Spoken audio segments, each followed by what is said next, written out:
Picture this. It's a quiet Tuesday morning in 2018. Sister Catherine Matthews, a 23-year-old woman who had devoted her life to God, sits trembling in a courthouse in downtown Chicago. Her hands shake as she holds a manila folder containing evidence that would expose the most trusted woman in her religious community. For 3 years, she had kept a terrible secret locked away, believing that speaking out would destroy not just her faith, but her entire world.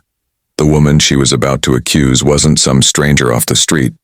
It was Mother Superior Elizabeth Harper, a woman who had been like a spiritual mother to over 40 young nuns at St. Mary's Convent, a woman who had counseled them through their darkest moments, who had held their hands during prayer, who had promised them salvation. But Catherine had discovered something that would shatter everything she believed about trust, faith, and the sacred walls that were supposed to protect the innocent. What unfolded inside those walls would expose betrayal, manipulation, and a scandal the church never saw coming. Before we go deeper, let us know in the comments where you're watching from. We'd love to hear from you. And if you're new here, click on the subscribe button so you never miss any of our upcoming videos. Let me take you back to where this story begins. St. Mary's Convent sits on 20 acres of rolling countryside just outside of Springfield, Illinois. Built in 1952, it's the kind of place that looks like it belongs on a postcard. White stone walls, stained glass windows, and gardens that bloom with roses every spring. For 66 years it had been a sanctuary for young women seeking to dedicate their lives to God.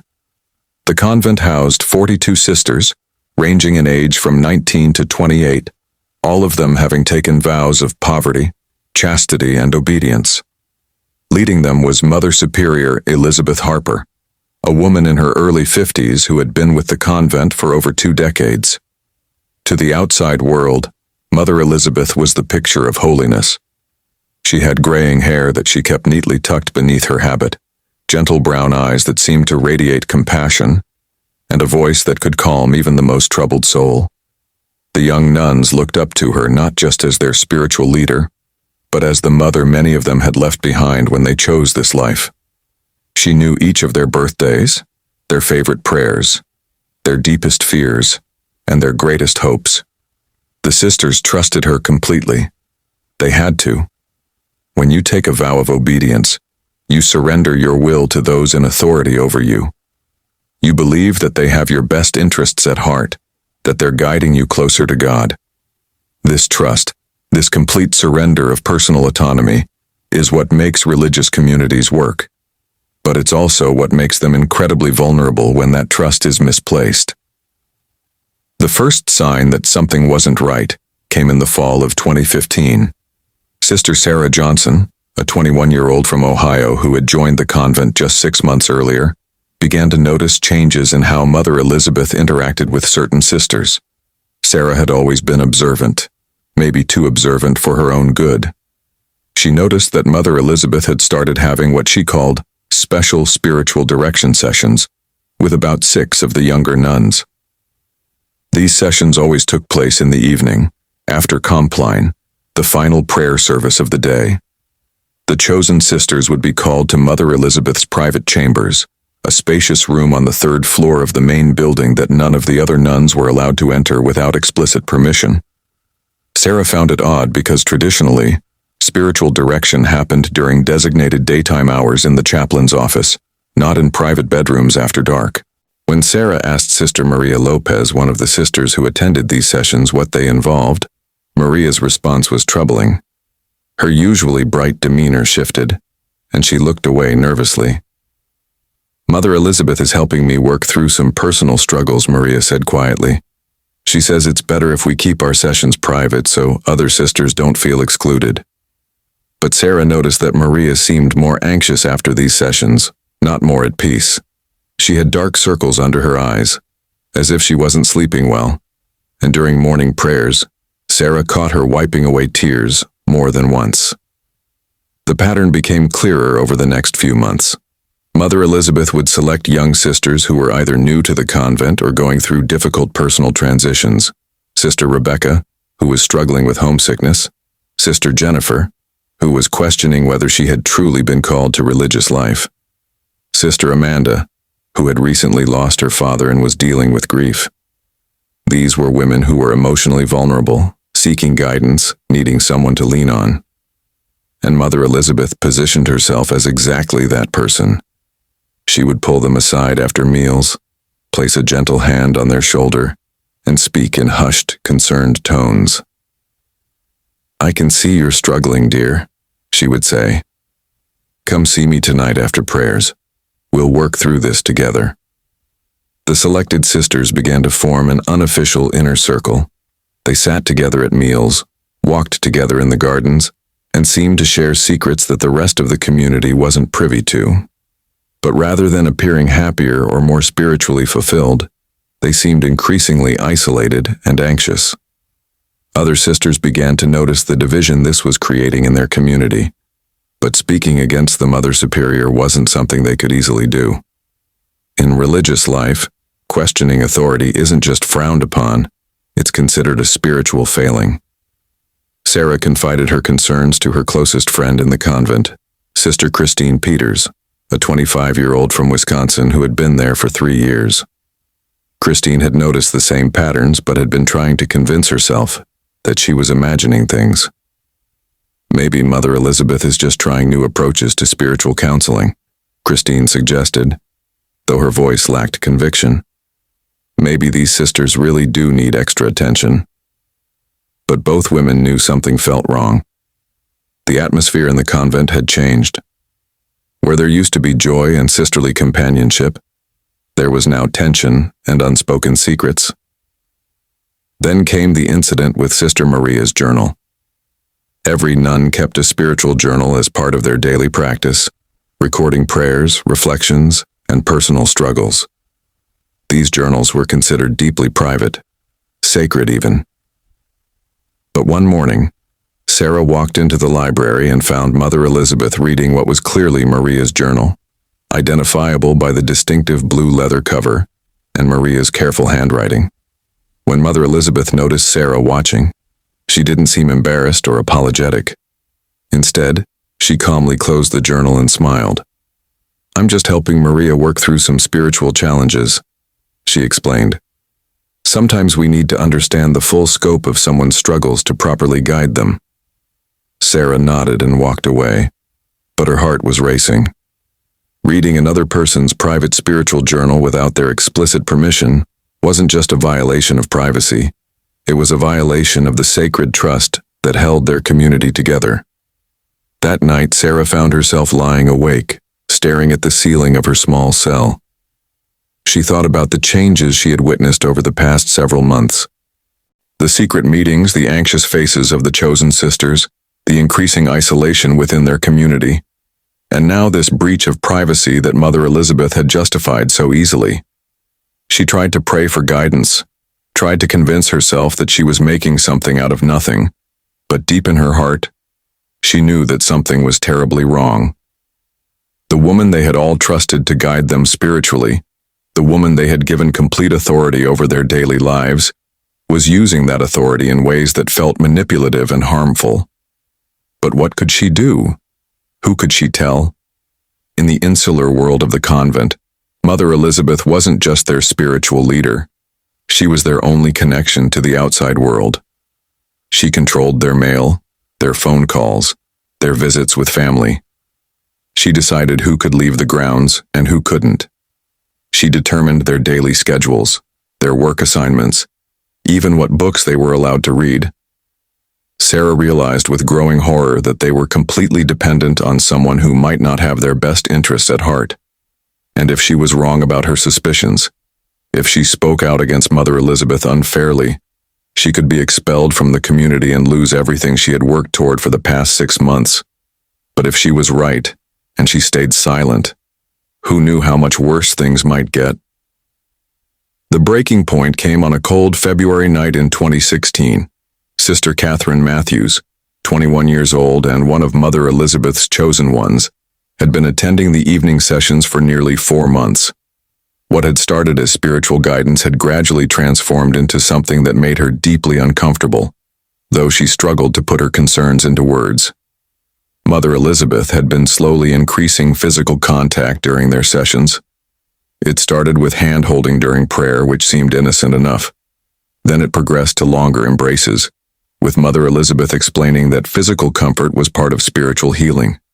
She would stroke Catherine's hair while they talked, saying it reminded her of how Jesus must have comforted Mary Magdalene. The sessions grew longer and more intimate. Mother Elizabeth began asking Catherine detailed questions about her past relationships, her thoughts about sexuality, her dreams and fears about her vows of chastity. She explained that confronting these feelings was necessary for spiritual growth, that hiding from natural human desires only made them stronger. Catherine felt increasingly confused and isolated. The other sisters who attended these sessions never talked about what happened during them, and Catherine was beginning to understand why. There was something shameful about the experience, something that felt wrong but was being presented as holy and necessary. On that February night, everything changed. Catherine had been called to Mother Elizabeth's chambers at 10:30, later than usual. The older woman greeted her wearing a simple nightgown instead of her habit, explaining that she had been preparing for bed when she felt called to help Catherine work through a particular spiritual struggle. The room was dimly lit by candlelight, creating an atmosphere that felt more intimate than sacred. Mother Elizabeth began their session by reading from the Song of Songs, the biblical text that describes the passionate love between bride and bridegroom, which in religious contexts is interpreted as representing the soul's relationship with God. But the way Mother Elizabeth read it, with her eyes fixed on Catherine, and her voice taking on a tone that seemed more seductive than spiritual, made Catherine's skin crawl. "You see, my dear," Mother Elizabeth said, moving closer to Catherine on the small couch where they sat. "God wants us to experience the fullness of love. Your vows don't mean you should deny the natural desires He placed within you. They mean you should channel them properly with guidance from someone who understands." Catherine tried to move away, but Mother Elizabeth placed a firm hand on her arm. "I've been watching you, Catherine. You're special. You have a capacity for love that most people don't understand. Let me help you explore that safely, within the bounds of our sacred community." What happened next would haunt Catherine for years to come. Mother Elizabeth's guidance crossed every line of appropriate spiritual mentorship. She justified her actions by claiming they were helping Catherine understand her own relationship with God, that physical intimacy was part of spiritual awakening, that this was how saints and mystics had always deepened their faith. Catherine felt frozen, trapped between her trust in spiritual authority and her instinct that something was terribly wrong. She had been taught that obedience to her superiors was obedience to God Himself, that questioning their guidance was a sign of spiritual pride and rebellion. But every fiber of her being screamed that this wasn't right, that this wasn't holy, that this wasn't what she had signed up for when she took her vows. When the session finally ended, Mother Elizabeth made it clear that what had happened between them was sacred and secret, something that outsiders wouldn't understand, but that was crucial for Catherine's spiritual development. She warned Catherine that speaking about their sessions to others would not only betray the sacred trust between them, but could also cause scandal that would hurt the entire community.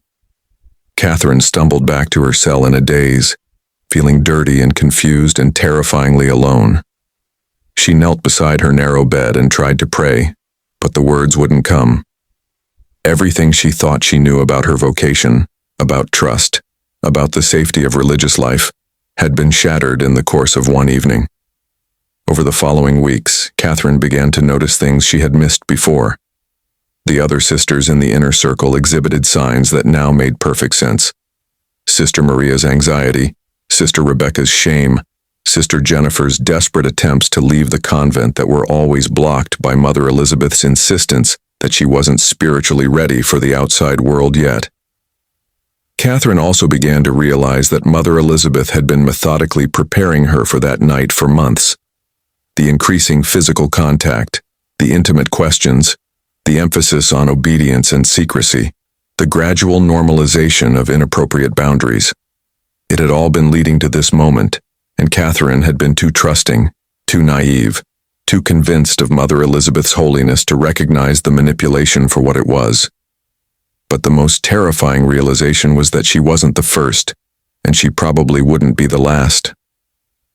Mother Elizabeth had been doing this for years, selecting vulnerable young women and using their faith and trust against them. She had created a system where her victims were too ashamed and afraid to speak out, where questioning her authority was framed as a spiritual failing, where the very isolation of convent life made it nearly impossible for anyone to get help or support from the outside world. Catherine began to understand that she had a choice to make. She could try to endure this situation, hoping that eventually she would be moved out of Mother Elizabeth's inner circle and could put this nightmare behind her. Or she could find the courage to speak out, knowing that doing so would likely cost her everything she had worked toward and believed in. The decision became clearer when she overheard Mother Elizabeth talking to Sister Amanda, a 19-year-old who had joined the community just 2 months earlier. Amanda was the youngest sister in the convent, barely an adult, still grieving the recent death of her mother and desperately seeking a family to replace the one she had lost. "You remind me so much of myself at your age," Mother Elizabeth was saying in that gentle, caring tone that Catherine now recognized as predatory. "I think you would benefit greatly from some special spiritual guidance. Come see me tonight after prayers. We have so much to explore together." Catherine watched Amanda's face light up with gratitude and trust, and she knew she couldn't let another young woman go through what she had experienced. The time for silence was over. Catherine's first attempt to seek help was met with disbelief and dismissal. She approached Father Michael Thompson, the convent's chaplain, a kind but elderly priest who had served the community for over 15 years. Father Thompson had known Mother Elizabeth for most of her tenure at the convent, and considered her one of the most dedicated religious women he had ever worked with. When Catherine tried to explain what had been happening, Father Thompson's face showed confusion and concern, but not the kind of concern Catherine had hoped for. "My dear child," he said gently, "religious life can be very challenging, especially for someone as young as yourself. Sometimes we can misinterpret the intentions of our superiors, especially when we're going through spiritual difficulties ourselves. Mother Elizabeth has devoted her entire adult life to serving God and guiding young women like yourself. Perhaps you should spend some time in prayer and reflection before making such serious accusations." Catherine left that meeting feeling more isolated than ever. She had expected Father Thompson to take her concerns seriously, to investigate, to protect her and the other sisters. Instead, she felt like he saw her as a confused young woman who was misunderstanding normal spiritual guidance. The dismissal was devastating, but it also made Catherine realize that she couldn't rely on the church hierarchy to address this situation. They were too invested in maintaining the reputation of the institution and protecting someone they saw as a pillar of the community. Over the next few weeks, Catherine began reaching out carefully to the other sisters who had been part of Mother Elizabeth's inner circle. The conversations were difficult and painful. Most of the women were reluctant to talk about their experiences, having internalized the shame and secrecy that Mother Elizabeth had imposed. But gradually, patterns began to emerge. Sister Maria revealed that her sessions with Mother Elizabeth had become increasingly inappropriate over the course of 2 years, and that she had been too ashamed and afraid to tell anyone. Sister Rebecca admitted that she had tried to transfer to another convent, but that Mother Elizabeth had blocked the transfer, claiming Rebecca wasn't spiritually mature enough to handle the change. Sister Jennifer confessed that she had attempted to contact her family for help, but that Mother Elizabeth controlled all outside communications and had intercepted her letters. The more Catherine learned, the clearer it became that this wasn't a case of misunderstood intentions or spiritual confusion.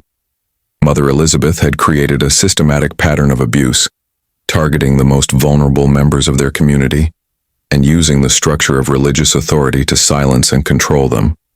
She had been doing this for years, possibly since she first became Mother Superior. The abuse wasn't just sexual, though that was certainly part of it. It was psychological, emotional, and spiritual. She was destroying the very faith that had brought these women to religious life in the first place. Catherine knew she needed help from outside the religious community, but she faced enormous obstacles. The sisters had no access to phones or internet without permission. Their mail was screened. They couldn't leave the grounds without approval and supervision. They had no money and no transportation. Mother Elizabeth had created a system of complete control that made it nearly impossible for anyone to seek outside help. But Catherine was determined to find a way. She began planning carefully, knowing she would probably only get one chance to reach the outside world before Mother Elizabeth discovered what she was doing. She started by documenting everything she could remember about her own experiences and the experiences the other sisters had shared with her. She wrote everything down in a small notebook that she kept hidden in her cell, recording dates, times, specific incidents, and patterns of behavior. She also began looking for physical evidence. During her cleaning duties, she had access to Mother Elizabeth's office and chambers. She found appointment books that showed the pattern of late-night sessions with specific sisters. She discovered letters that Mother Elizabeth had written to church officials, painting sisters who had tried to transfer or leave as spiritually unstable and untrustworthy. Most disturbing of all, she found a locked drawer in Mother Elizabeth's desk. Catherine managed to find the key and discovered what appeared to be a collection of personal items that belonged to different sisters, items that had been reported lost or missing. Hair ribbons, photographs, pieces of jewelry that the sisters had been allowed to keep from their former lives. It seemed like Mother Elizabeth was keeping trophies of some kind, mementos of her victims. The evidence was damning, but Catherine still needed a way to get it to someone who would take action.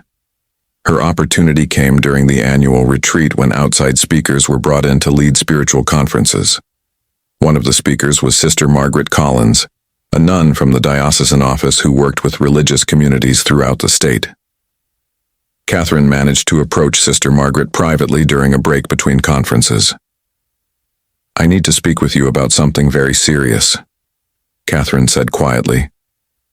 "But not here, and not where Mother Elizabeth can overhear us." Sister Margaret could see the distress in Catherine's eyes and agreed to meet with her off the convent grounds. They arranged to meet at a coffee shop in the nearby town during Catherine's next approved shopping trip. At that meeting, Catherine laid out everything she had discovered. She showed Sister Margaret her documentation, explained the patterns of abuse, and provided the names of other sisters who had been victimized. Sister Margaret listened with growing horror and outrage.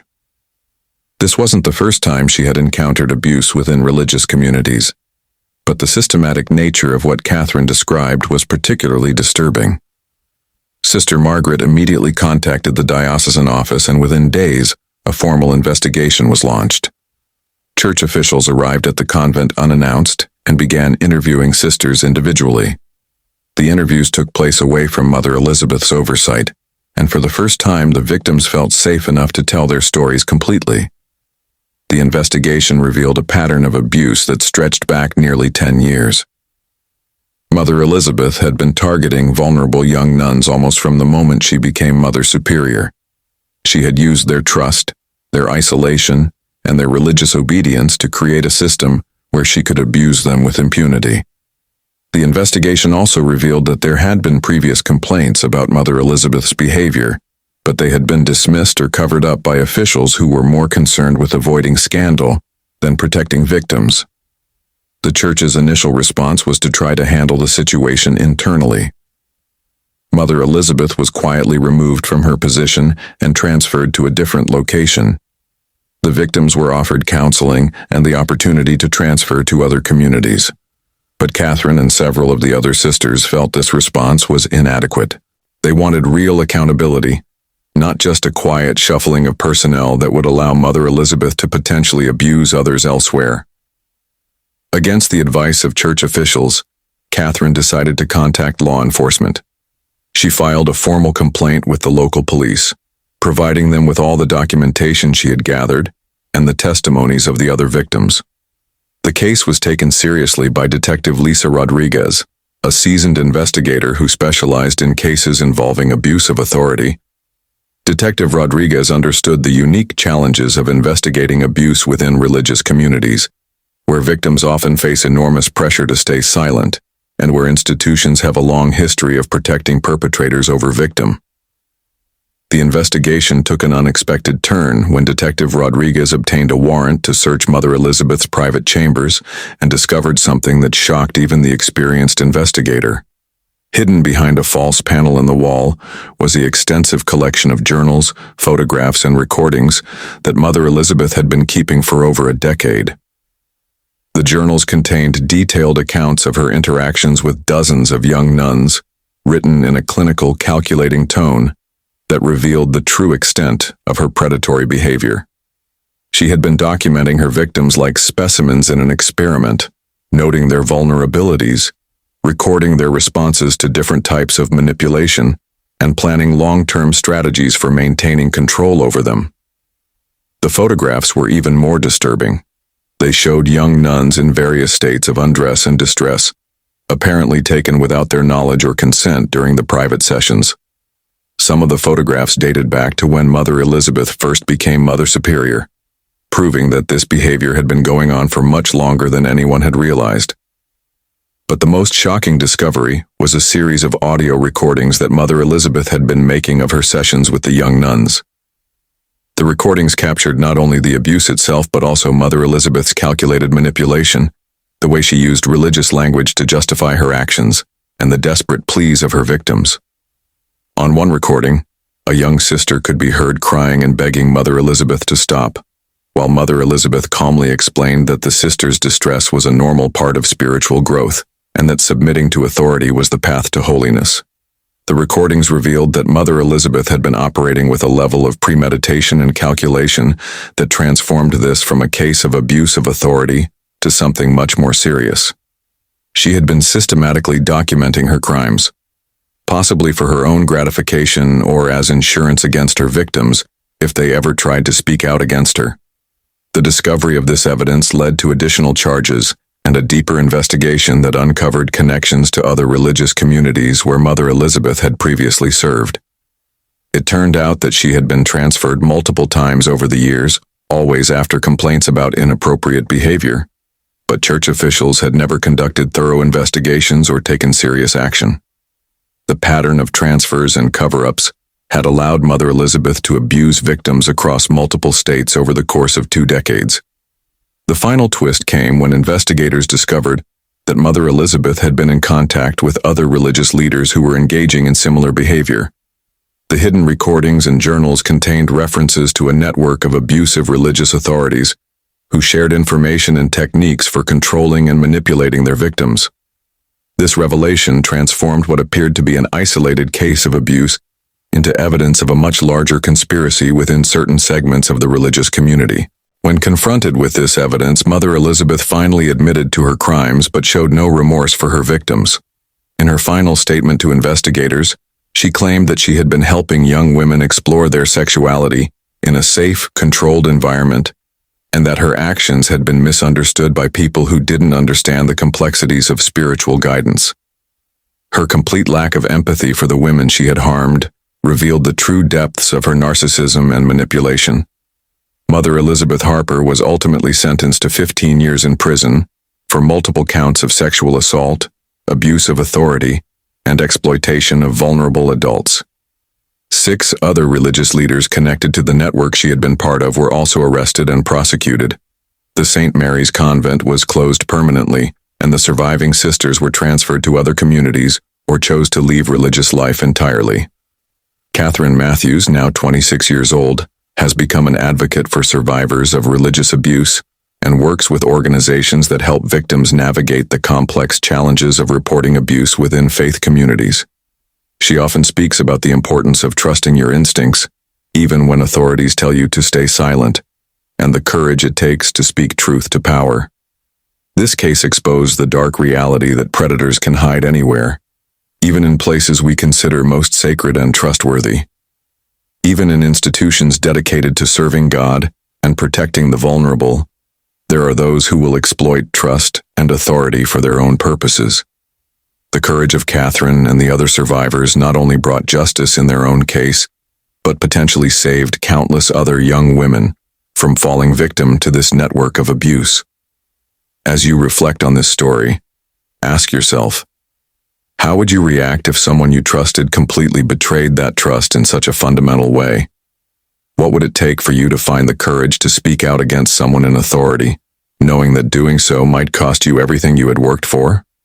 Do you think the religious community did enough to prevent this kind of abuse, or are there changes that still need to be made? Share your thoughts in the comments below. If this story moved you, please give it a like and subscribe to our channel for more true stories that expose the darkness hiding in plain sight.